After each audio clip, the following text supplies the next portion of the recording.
अस्सलाम वालेकुम। अभी तुम्हें कोई रास्ता नज़र नहीं आ रहा और ना ये मालूम दुआ कैसे कबूल होगी। सब दरवाज़े बंद हैं।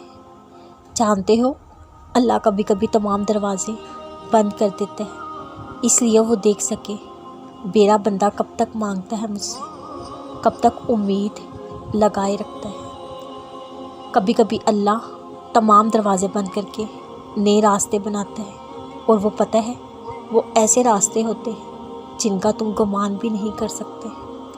यकीन करो, जब तुम वो रास्ते बनते देखोगे ना, अपने सामने नए दरवाज़े खुलते देखोगे, तुम्हें यकीन नहीं आएगा ये कैसे हो सकता है। मोज़ा इसी का तो नाम है।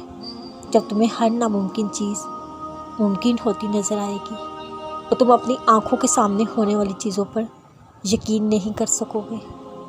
ये तभी तो मुमकिन है जब तुम तमाम दरवाज़े रास्ते बंद होने के बावजूद बस दुआएं करना ना छोड़ो, हिम्मत ना हारो, क्योंकि वो जानता है तुम्हारी मुराद पूरी करने वाला उसके सिवा और कोई नहीं है।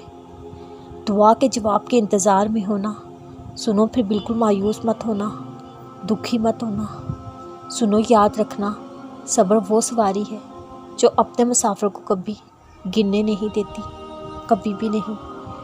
और जब तुमने इस सफ़र को करना छोड़ दिया तो अपनी मंजिल तक कैसे पहुंचोगे? तुम तो गिर जाओगे भी। हाँ, मुझे मालूम है हालात अभी मुश्किल लग रहे हैं, काफ़ी देर हो गई है, जवाब नहीं आया, बस तुम हर पल कुन के मुंतज़िर रहते हो ना। तो सुनो, ये जो कुन का इंतज़ार है ना, ये अल्लाह ने तुम्हारे दिल में डाला है।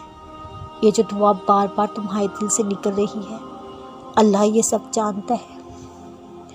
अरे रात के अंधेरे में कोई काली चूंटी एक गहरे काले पत्थर के नीचे चल रही है। अल्लाह उसके छोटे से कदमों की आहट को भी जानता है। वो तुम्हारे हालात भी जानता है, तुम्हारी दुआ भी जानता है। कोई चीज़ चाहिए तो सब्र करना पड़ेगा। अब तुम कहोगे कितना सब्र? सुनो, अल्लाह की हिकमत तुम नहीं समझ सकते। वो रब हर काम तब करता है जब उस काम का सही वक्त होता है।